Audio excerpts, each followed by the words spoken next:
Hey everyone, Michael Hammond here for your Monday morning fuel up. It is April 1st. The first quarter is done. We have 3 quarters left, and the real question is, how are you going to end?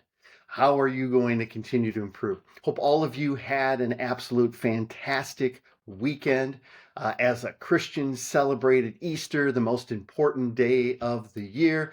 For those of you that celebrated, I hope you had an amazingly blessed Easter. Had a chance to go to a number of masses and services, had just incredible quality family time, some great meals. So I hope you guys had a chance to celebrate as well. In addition, I always try to get some reading done, some pondering, but I also got to watch some college basketball. People are like, oh, why are you excited about the tournament? Your teams aren't in the tournament. Because I love competition and I love people performing at the absolute highest level. So as I'm watching it, there's a lot of parallels between college basketball and the Elite Eight and getting to the Final Four as there are in the mortgage business. And let me go through a couple of those. Some of the teams that have made it to the Final Four. One team has been number one almost the entire year.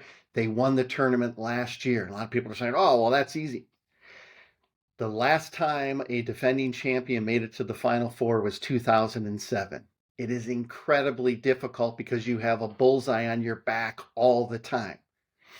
So you have to learn to block out the noise, all the accolades, all the pats on the back, all the how great you are. And you have to focus on how do I get better each day? How do we as a team grow? Not easy to do. Another team that made it was number one this year, sometimes throughout the year, but they were number one at the end of last season, and they had one of the most humiliating losses in NCAA history. They were a number one seed, and they lost to a 16th seed. They had the best player in the country, and that person could have gone pro, but they chose to come back because there was unfinished business. And so they've played with a chip on their shoulder all year. Most people saying, yeah, they won't do it. Come tournament time, they'll blow it again.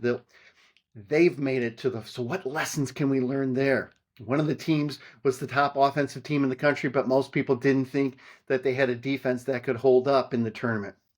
Another team wasn't even supposed to be in the tournament. Had they not won their conference tournament, they probably would not have made it to the NCAAs. And now they've gone on a run and they're an 11th seed, but they've made it to the Final Four.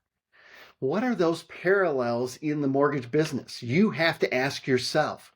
Did you have a great year last year? You have a ton of momentum going into this year. You're feeling great about yourself. Well, you've got to be careful.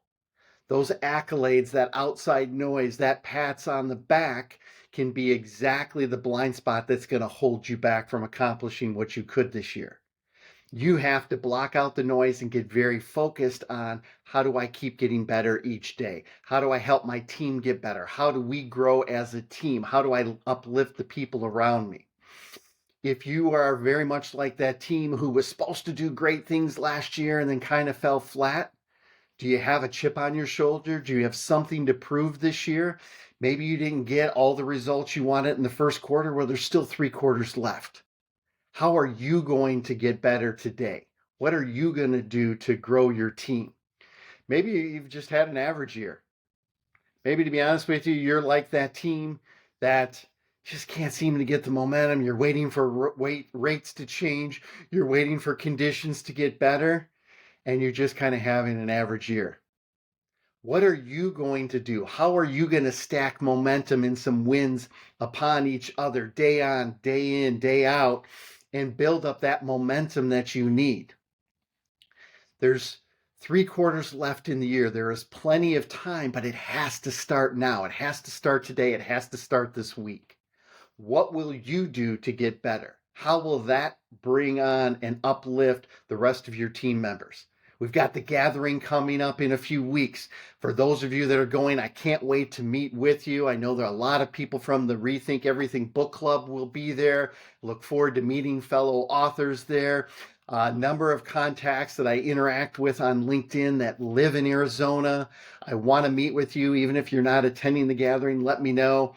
I'll drive out and meet with you. We'll shoot a quick video, take some pictures.